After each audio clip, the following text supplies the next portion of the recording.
নমস্কার বন্ধুরা, আমি রিয়া আপনাদের জন্য আবারও নিয়ে এসেছি আর একটা রেসিপি আলুর পরোটা। প্রথমে আলুগুলোকে ভালো করে ধুয়ে দুটুকরো করে প্রেসার কুকারে 2টো সিটি দিয়ে নেব। তারপর কুকার থেকে বের করে আলুর খোসাগুলোকে ছাড়িয়ে নেব।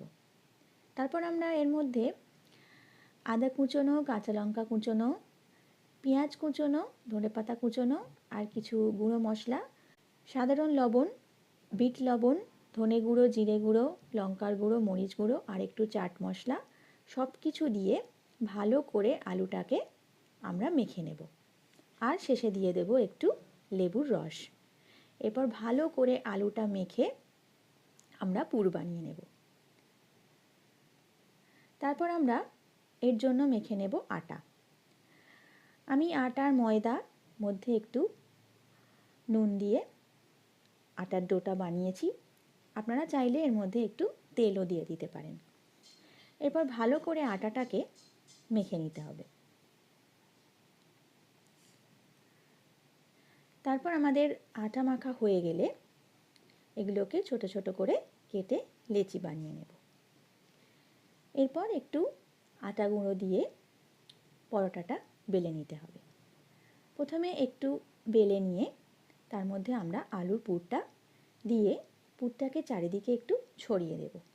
তারপর চারদিক থেকে এটাকে মুড়ে অনেকটা ওই মোমোর মতো মুড়ে নিয়ে সেটাকে আরও একবার ভালো করে আমরা বেলে নেব। আস্তে আস্তে এটাকে আমরা বেলবো। বেশি চাপ দিলে কিন্তু ভিতর থেকে পুরটা বেরিয়ে যেতে পারে, তাই জন্য আমরা একটু হালকা হাতে পরোটাটা বেলবো।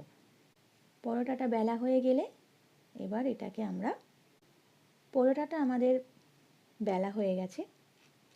এবার পরোটাটাকে আমরা গরম তাওয়াতে একটু সেঁকে নেব। এপিট ওপিট করে পরোটাটা আগে ভালো মতো একটু সেঁকে নিতে হবে। প্রথমেই কিন্তু পরোটার মধ্যে তেল দিয়ে দেব না, আগে তাওয়ার মধ্যে পরোটাটাকে সেঁকে নেব। তারপর এর ওপর থেকে তেল ছড়িয়ে ভালো করে ভেজে নেব।